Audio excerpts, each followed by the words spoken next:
বাড়ির আঙিনায় 1 কেজি না 2 কেজি না প্রায় 1 মণ ওজনের এক একটা করে কচু মিলে 100 কেজি উপরে কচু হয়েছে। সেই 1 মণ ওজনের কচু দিয়ে পুরনো দিনের বলতে গেলে এখন প্রায় হারিয়ে যাওয়া কিছু রেসিপি করে খাওয়ালো নানি শাশুড়ি, তাও আবার টক বড়ই দিয়ে। আসসালামু আলাইকুম, কেমন আছেন সবাই? আপনাদের সাথে তো শেয়ার করেইছি বাড়িতে একটা খুব ভালো কাজে এসেছি, আর সেই কাজের জন্যই এইটা আমার জায়গা। আর এই জায়গাতে বিশাল বড় বলতে গেলে 1 মণ ওজনের এক একটা কচু, এগুলো তো সরাতে হবে, তাছাড়া তো জায়গা পরিষ্কার করা যাবে না। এর মাঝে মাঝে আবার মৌলবি কচু ছিল যেগুলোর নিচে থেকেও কচু বের হচ্ছিল। এই কচু কিন্তু ইলিশ মাছ সহ টাকি মাছ দিয়ে ডাল রান্না করে খাওয়া যায়। এগুলো আমার নানি শাশুড়ি উঠাচ্ছিল। এখানে প্রায় 5-6টার মতো কচু আছে, বলতে গেলে এক একটারই ওজন 20 কেজি, 30 কেজি, এমনকি 40 কেজির মতো। সবগুলো কচু মিলেই কিন্তু 100 কেজিরও উপরের বেশি হবে এই কচুগুলো। অনেকেই এগুলো বাজারে চড়া দাম দিয়ে কিনে থাকে, কারণ এগুলো দিয়ে যেমন সুস্বাদু খাবার রান্না করে খাওয়া যায়, সেই সাথে এগুলো আবার ঔষধি হিসেবেও কাজ করে। এই কচুটাই কিন্তু প্রায় 1 মণের মতো, কারণ একা একা নেওয়া যাচ্ছিল না, 2-3 জন মিলেই কচু উঠানো হচ্ছিল।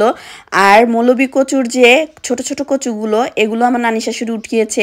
এগুলো পাতির ভর্তি হয়ে গেছে, এগুলো শুকিয়ে নাকি টাকি মাছ দিয়ে ডাল রান্না করে খায়। বাজারে কিন্তু এই কচুগুলো অনেক বেশি ডিমান্ড, এগুলো অনেক দাম দিয়ে বিশেষ করে কেটে কেটে বিক্রি করে, যার কারণে দামটাও বেশি পাওয়া যায়। আর পাইকারি দরে পাইকারি বাজার কিনে নেয়। আমরা যেহেতু বাড়িতেই খাবো আর আমরা সবাই এই কচু খেতে ভীষণ পছন্দ করি, তাই আমরা আর বিক্রি করব না, এগুলো আমরা খাবো। এই যে আমার নানি শাশুড়ি কিন্তু এগুলো কাটতে বসে গেছে। আশেপাশে যারা আছে সবাইকে কিন্তু কচু দেয়া হয়েছে, সাথে করে আবার কিছুটা কচু লাগিয়েও রাখা হয়েছে যাতে করে পরবর্তীতে আবার খাওয়া যায়। এমন অনেকেই আছে যে এই কচু হয়তো জীবনে দেখেও নি, তবে এই মান কচু কিন্তু খেতে অনেক বেশি স্বাদের হয়ে থাকে, দেশি মুরগি দিয়েও রান্না করা যায়। তো আমার নানি শাশুড়ি কচুটাকে ভালো করে পাতলা করে কেটে দিয়েছিল। আমি মাটির চুলায় এগুলোকে ভালো করে ভাপ দিয়ে সিদ্ধ করে নিচ্ছি। সিদ্ধ হয়ে গেলে এতে শুকনা মরিচ, বেশি করে রসুন, বেশি পরিমাণ পেঁয়াজ, সরিষার তেলে ফোড়ন দিয়ে সামান্য পরিমাণ হলুদের সাথে এগুলোকে ভাপ দিয়ে একদম শুকনা করে ভেজে নিব। এর সাথে আবার অনেকে কালো জিরাও দেয়, তবে আমি কালো জিরা ছাড়াই সবকিছু দিয়ে কিন্তু ভালো করে ভেজে নিয়ে এখন পাটায় বেটে নেওয়া হচ্ছে।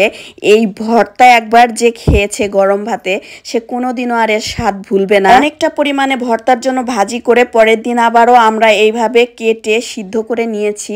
আজকে এইটা দিয়ে আমার নানি শাশুড়ি টক ডাল রান্না করবে। এত পরিমাণে কচু পাটায় বাটতে কষ্ট হবে, তাই আজকে এগুলো আমরা ঢেকিতে ছেঁচে নিব। এর মধ্যে আবার একটা লোক এসেছিল নদীর এই ছোট মাছগুলো নিয়ে। মাছগুলো দেখতে বেশ ভালো লাগছিল, অনেক তাজা ফ্রেশ মনে হচ্ছিল, তাই এখান থেকে হাফ কেজি মাছও আমরা কিনে নিয়েছিলাম। যাই হোক, কচুর পরিমাণ যেহেতু বেশি ছিল, তাই এগুলো পাটায় বাটতে গেলে অনেক বেশি সময় লাগবে, তাই এগুলোকে ঢেকিতে ছেঁচে ভালো করে একদম মিহি করে নিতে হবে। তবে কচু কিন্তু আঠা টাইপ বা আলুর মতো একটা আঠালো ভাব হয়, যার কারণে এটা চাইলে কিন্তু নর্মাল জিনিস যেভাবে ঢেকিতে পাট দেয়া যায় সেভাবে দেয়া যাচ্ছিল না, বারবার আটকে যাচ্ছিল। তাই ঢেকিতে করার পরেও এর ভেতরে আস্তে আস্তে অনেকটাই কচু থেকে গিয়েছিল, সেগুলো আবার পাটায় বেটে চাচি এভাবে পেস্ট করে দিয়েছে।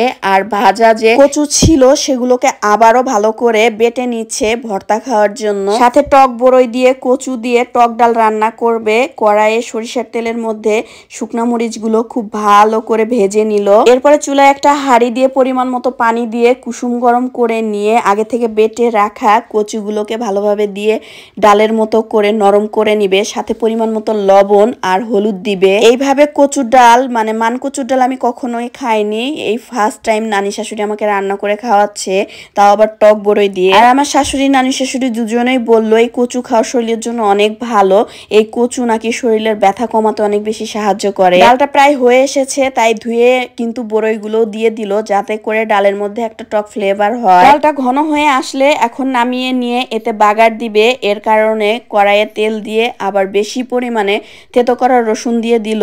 আর রসুনগুলো যখন বেশ লাল লাল হয়ে গিয়েছিল তখন কিন্তু এতে ডালের যে ফোড়ন মশলা সেটাও দিয়ে দিয়েছে। এখন ডালটাকে বড়ই সহ সুন্দর করে বাগার দিয়ে দিবে। দেখতে যেমনটা লোভনীয়, খেতেও কিন্তু এই ডালটা অনেক বেশি স্বাদের হয়েছিল। আমি কিন্তু ফার্স্ট টাইম খেয়েছি, তারপরেও আমার কাছে অনেক বেশি ভালো লেগেছিল এই ডালটা। আজকে আবার আমার শ্বশুর বাড়িতে বিশাল বড় এক জালসা মানে ওয়াজ মাহফিল যে হয় সেই আয়োজনও ছিল। জীবনের প্রথম আমি এখানে দেখতে এসেছি। এসেই দেখি বাড়িতে নিজভাবে দই বসানো ছিল, সেগুলো নিয়ে এসেছে বিক্রি করার জন্য। আর দইটা কিন্তু দেখতে অনেক বেশি লোভনীয় ছিল। হুর আর আমার ভাস্তিদেরকে কিনে দিয়েছিলাম, ওরা খাওয়ার পরে আবার আবার এই যে জাম্পিংয়ে উঠে বেশ আনন্দ মজা করছিল। ওয়াজ মাহফিলের অনুষ্ঠান হলেও এমন কোনো দোকান ছিল না সেখানে বসেনি। ফুচকা, চটপটি, ঝালমুড়ি, ভাজা মশলা, জুস, শরবত, ছোলা, বুন্দি, বেগুনি, বড়া, চপ সব কিছু। জালসায় যে এত কিছুর দোকান বসে আমি এই ফার্স্ট টাইম দেখলাম। যাই হোক, যাওয়ার সময় আমরা আবার ছোলা, ফুচকা এগুলো বাসায় নিয়ে গিয়েছিলাম। সেই সাথে এখানে 10 টাকা 20 টাকার মিষ্টি পান সহ আগুন পানও পাওয়া যাচ্ছিল। আজকের ভিডিওটা এই পর্যন্তই। ভালো লাগলে কিন্তু অবশ্যই একটা লাইক, কমেন্ট, শেয়ার করে দিবেন। সবাই ভালো থাকবেন, সুস্থ থাকবেন। আল্লাহ হাফেজ, টাটা।